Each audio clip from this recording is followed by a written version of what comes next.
Hi నమస్తే. నేను మీ journalist రెహమాన్‌ని. ఇటీవల కేంద్ర ప్రభుత్వం ప్రవేశపెట్టినటువంటి డీలిమిటేషన్ బిల్లు, అటు మహిళా రిజర్వేషన్ బిల్లు 2 వేగిపోయినటువంటి పరిస్థితి. 2/3 మెజార్టీ ఏదైతే అవసరమో ఈ 2/3 మెజార్టీ లభించకపోవడంతోటి ఈ బిల్లు కాస్త వీగిపోయింది. దాంతో రాజకీయ పరంగా రాజకీయ పార్టీలకైతే ఒక నిరాశ ఎదురైంది.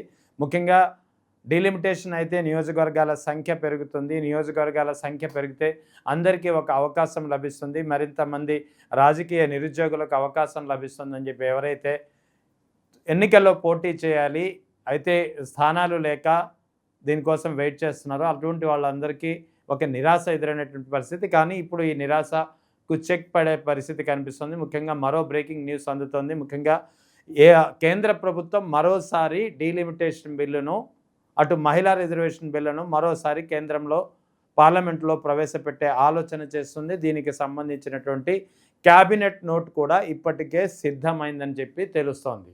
ముఖ్యంగా రేపు జూన్ నెలలో, అంటే వచ్చే నెలలో పార్లమెంట్ సమావేశాలు నిర్వహించడానికి ఒక రంగం సిద్ధమవుతుంది. ప్రస్తుతం ప్రధానమంత్రి మోదీ విదేశీ పర్యటనలో ఉన్నారు. ఆయన రేపు అంటే బుధవారం ఈ నెల 20 తేదీన ఆయన ఇండియాకు తిరిగి వచ్చిన తర్వాత జూన్లో ఎప్పుడు పార్లమెంట్ సమావేశాలు నిర్వహించాలనే ఒక తేదీ అయితే నిర్ణయం అవుతుంది.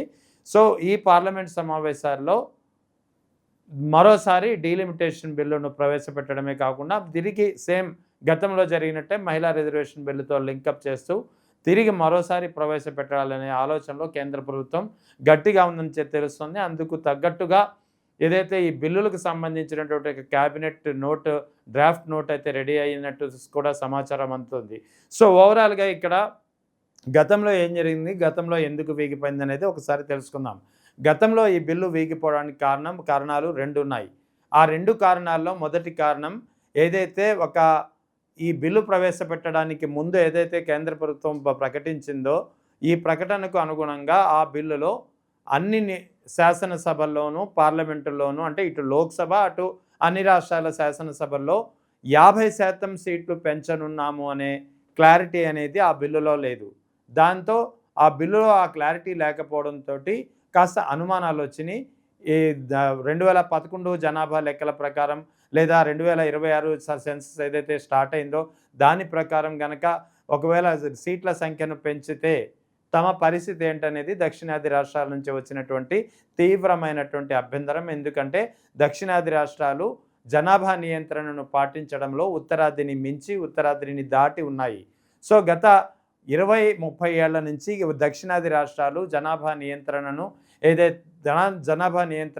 తూచా తప్పకుండా పాటించినటువంటి పరిస్థితి. సో ఈ క్రమంలో ఒకవేళ జనాభా పాపులేషన్ అంటే సెన్సస్ ఆధారంగా కనుక అది 2011 కావచ్చు, లేదా 2021లో జరగాల్సింది ఇప్పుడు ప్రారంభమైంది దీని సెన్సస్ ప్రకారం కావచ్చు. ఇది 2011 పరిగణలో తీసుకున్నా, 2026 పరిగణలో తీసుకున్నా ఇది దక్షిణాది రాష్ట్రాల యొక్క చట్టసభల్లో భాగస్వామ్యాన్ని తగ్గిస్తుంది. చట్టసభల్లో దక్షిణాది రాష్ట్రాల ప్రాధాన్యతను ప్రమేయాన్ని తగ్గిస్తుందనే ఒకటి ప్రధానంగా ఉన్నటువంటి ఆందోళన. ఈ నేపథ్యంలోనే అన్ని పార్టీలు, అంటే ఇక్కడ ఆంధ్రప్రదేశ్కి సంబంధించి ఇటు వైఎస్ఆర్ కాంగ్రెస్ పార్టీ కానీ, అటు తెలుగుదేశం జనసేన పార్టీలు, బీజేపీ ఎలాగో సమర్థిస్తుంది కాబట్టి ఇవి తప్ప ఇటు కర్ణాటకలో కాంగ్రెస్ కానీ, తెలంగాణలో కాంగ్రెస్ కానీ, తర్వాత ఇటు తమిళనాడులో డిఎంకే పార్టీ కానీ అన్ని పార్టీలు దీన్ని నిర్ద్వందంగా తిరస్కరించాయి. దాంతో 2/3 మెజార్టీ అనేది లభించక ఈ బిల్లు కాస్త వీగిపోయింది. సో వాస్తవానికి మహిళా రిజర్వేషన్ బిల్లునైతే ఏ పార్టీలు వ్యతిరేకించలేదు. కేవలం డీలిమిటేషన్ పేరిట ఉత్తరాది ఆధిక్యాన్ని మరింత పెంచుకోవాలని చూసినటువంటి ఈ నిర్ణయాన్నే వ్యతిరేకించినటువంటి పరిస్థితి. ఎందుకంటే ఇప్పటికే ప్రస్తుతం 545 పార్లమెంట్ స్థానాలు ఒకవేళ డీలిమిటేషన్ కనుక జరిగితే 850 స్థానాలకు పెరుగుతుంది. అంటే 850 స్థానాలకు పెరిగితే ఇక్కడ మ్యాజిక్ ఫిగర్ కావాల్సింది 426 అవుతుంది. సో అంటే ఇక్కడ ఉత్తరాదిలో ఈ జనాభా లెక్కల ప్రకారం గనక ఈ సీట్ల పెంపుడు గనక చేసి ఉంటే, ఒకవేళ బిల్లు ఆమోదం పొంది ఉంటే, ఆమోదం లభిస్తే ఖచ్చితంగా ఉత్తరాది రాష్ట్రాల యొక్క ప్రాబల్యం పెరిగేది. ఈ సీట్లు ఏవైతే 850కు పెరుగుతున్నాయో అందులో సగానికి పైగా సీట్లు ఉత్తరాది రాష్ట్రాల నుంచే ఉంటుంది. కానీ దక్షిణాది రాష్ట్రాల నుంచి పెరిగే సీట్లు చాలా తక్కువ ఉంటాయి. కాబట్టి అందుకే దక్షిణాది రాష్ట్రాలకు సంబంధం లేకుండానే రేపు భవిష్యత్తులో ఏదైనా బిల్లు పాస్ చేయించుకోవాలంటే, ఏదైనా బిల్లు పాస్ కావాలంటే, ఏదైనా బిల్లును ఆమోదింపచేసుకోవాలంటే 2/3 మెజారిటీ అవసరమైనా, మరే మెజారిటీ అవసరమైనా సరే దక్షిణాది రాష్ట్రాల ప్రమేయం లేకుండానే ఆ బిల్లుల్ని ఆమోదించుకునే పరిస్థితి ఉంటుంది. అంటే ఇక్కడ క్రమక్రమంగా దక్షిణాది రాష్ట్రాల చట్టసభల్లో దక్షిణాది రాష్ట్రాల ప్రాతినిధ్యం ఉంటుంది గానీ, ప్రాధాన్యత పోతుంది. ఇప్పటికే దక్షిణాది రాష్ట్రం అంటే ఉత్తరాది రాష్ట్రాలకు లోకువ అనే ఒక వాదన గట్టిగా వినిపిస్తున్నటువంటి తరుణంలో డీలిమిటేషన్ అనేది తమకు అనుకూలంగా మలుచుకునేందుకు, ముఖ్యంగా కేంద్రంలో అధికారంలో ఉండేందుకు, కేంద్రంలో అధికారం శాశ్వతంగా ఉండేందుకు ఉత్తరాది రాష్ట్రాలను గుప్పెట పెట్టుకొని, ఉత్తరాది రాష్ట్రాల్లో సీట్లు గణనీయంగా పెంచుకొని ఈ ప్రయత్నం చేస్తుందనేది దక్షిణాది రాష్ట్రాల నుంచి వస్తున్నటువంటి అభ్యంతరం. సో, ఈ అభ్యంతరాలను దృష్టిలో పెట్టుకొని 2/3 మెజారిటీకి సంబంధించినటువంటి బిల్లుకు దక్షిణాది రాష్ట్రాలకు సంబంధించినటువంటి కీలక పార్టీలు, ముఖ్యంగా ప్రాంతీయ పార్టీలేవి అటు కాంగ్రెస్ కూడా మద్దతు తెలపకపోవడంతోటి ఇది ఉమెన్ రిజర్వేషన్ బిల్లుతో లింకప్ అయి ఉండడం వల్ల 2 బిల్లులు వీగిపోయినటువంటి పరిస్థితి.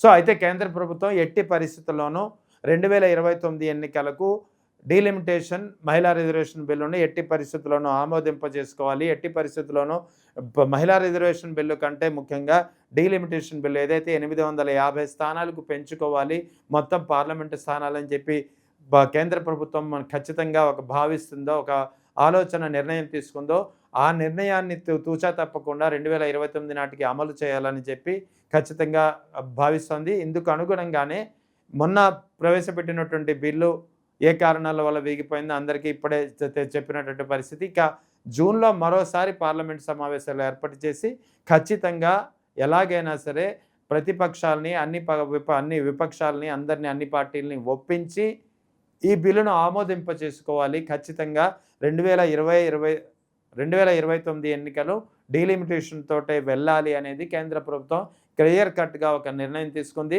మొన్న వీగిపోతే వీగిపోయింది. ఈసారి జూన్‌లో పార్లమెంట్ సమావేశాల షెడ్యూల్ ప్రకటించి ఆ సమావేశాల్లో బిల్లు ఆమోదింపచేసుకోవాలనేది ఒక ఆలోచన ఖచ్చితంగా తెలుస్తోంది. అందుకు అనుగుణంగానే దీనికి సంబంధించి క్లియర్ కట్‌గా బిల్లుకు సంబంధించినటువంటి క్యాబినెట్ నోట్ కూడా ఇప్పటికే సిద్ధమైంది. సో, మొత్తం మహిళా రిజర్వేషన్ బిల్లు కూడా ప్రవేశపెట్టే ఆలోచన, సీట్లు పెంచితే సమాజ్వాదీ పార్టీ సహా ఇతర పార్టీలు ముందుకు రావచ్చని చెప్పి అంచనా. ఈసారి ఎలాగైనా బిల్లుని ఆమోదించుకునేలా వ్యూహరచన చేస్తుంది. జూన్ 9వ నాటికి ప్రభుత్వం ఏర్పడి 2 ఏళ్లు పూర్తవుతున్న సందర్భంగా జూన్ నెలలో ఒక పార్లమెంట్ సమావేశాన్ని ఏర్పాటు చేసి ఈ పార్లమెంట్ సమావేశాల్లోనే ఈ బిల్లుకు సంబంధించినటువంటి తుది కార్యాచరణ పూర్తి చేసి ఈ పార్లమెంట్ సమావేశాల్లోనే ఈ బిల్లును ప్రవేశపెట్టాలనేది ముఖ్యమైనటువంటి ఆలోచనగా తెలుస్తోంది. సో, దీనికి సంబంధించి ఇప్పటికే లోక్సభ, శాసనసభలో 50% పెంచుతూ బిల్లులో క్లాజులు చేర్చే అవకాశాలు ఉన్నాయి. అంటే గతంలో వీగిపోవడానికి కారణం ఇందాక చెప్పినట్టు గతంలో ఉన్నటువంటి బిల్లులో దామాషా ప్రకారం పెంచుతామని చెప్పింది తప్ప అన్ని రాష్ట్రాల్లోనూ అంటే దామాషా పద్ధతిలో పెంచితే దక్షిణాది రాష్ట్రాలకు ఖచ్చితంగా అన్యాయం జరుగుతుందనేది అందరికీ తెలిసిన విషయమే. అదే 50% సీట్లు పెంచితే అంటే ఇప్పుడు ఏ రాష్ట్రాల్లో, ఏ కేంద్రపాలిత ప్రాంతాల్లో ఎన్ని లోక్సభ సీట్లు, ఎన్ని అసెంబ్లీ సీట్లు ఉన్నాయో వాటిలో 50% ఆయా రాష్ట్రాల్లో పెరుగుతాయి.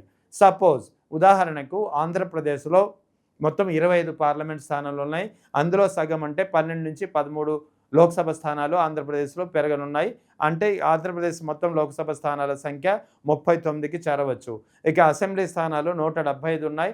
ఇందులో సగం అంటే ఖచ్చితంగా 70 స్థానాలు పెరగనున్నాయి. అంటే మొత్తం స్థానాలు 253కు చేరవచ్చు.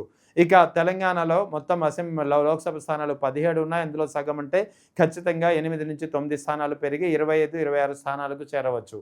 ఇక తెలంగాణలో మొత్తం 119 అసెంబ్లీ స్థానాలు ఉన్నాయి. ఇందులో సగం అంటే ఒక 60 స్థానాలు పెరిగి 180కు చేరవచ్చు. 180కు చేరే అవకాశాలు ఉన్నాయి. సో, ఓవరాల్‌గా ఇలా చేస్తే దక్షిణాది రాష్ట్రాలు ఏదైతే అభ్యంతరం వ్యక్తం చేశాయో, ఏ క్లాజ్ అయితే 50% అనేది గత బిల్లులో చేర్చలేదో ఆ క్లాజ్‌ని ఈసారి ఈ బిల్లులో అంటే డీలిమిటేషన్ బిల్లులో క్లియర్ కట్‌గా చేర్చడం ద్వారా బిల్లుని ఆమోదింపచేసుకునే సాధ్యావకాశాలని పర్సెంటేజ్ ఆఫ్ పాజిబిలిటీని పెంచాలనేది కేంద్ర ప్రభుత్వం ఆలోచన.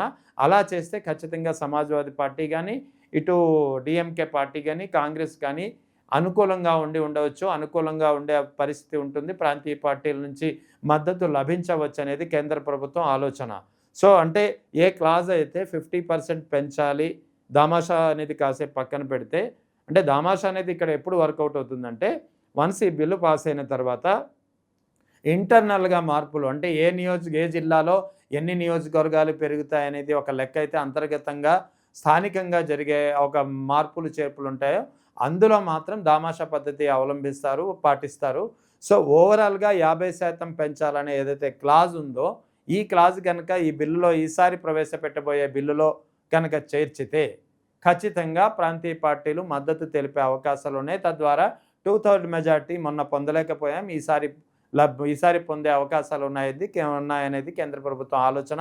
అందుకు సంబంధించే ఈ క్లాజ్‌ని ఈసారి 50% పెంచుతూ బిల్లులో క్లాజులు చేర్చే అవకాశాలున్నాయి. తద్వారా ప్రతిపక్షాల మద్దతు కూడగట్టి బిల్లు ఆమోదానికి అవసరమైన 2/3 మెజారిటీ సాధించవచ్చనేది కేంద్ర ప్రభుత్వం ఆలోచన.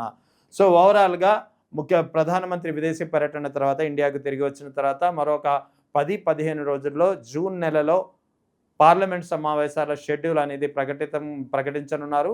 ఈ సమావేశాల్లోనే ఈ 50% డీలిమిటేషన్ బిల్లుతో పాటు మహిళా రిజర్వేషన్ బిల్లుని మరోసారి ప్రవేశపెట్టి, ఆ క్లాజ్ ఏదైతే 50% పెంపు అనే క్లాజ్ ఉందో దాన్ని చేర్చడం ద్వారా ప్రతిపక్షాల మద్దతు కూడగట్టి బిల్లును ఆమోదింపచేసుకోవాలనేది కేంద్ర ప్రభుత్వం గట్టిగా నిర్ణయించింది. అందుకు తగ్గట్టు అడుగులు వేస్తుంది.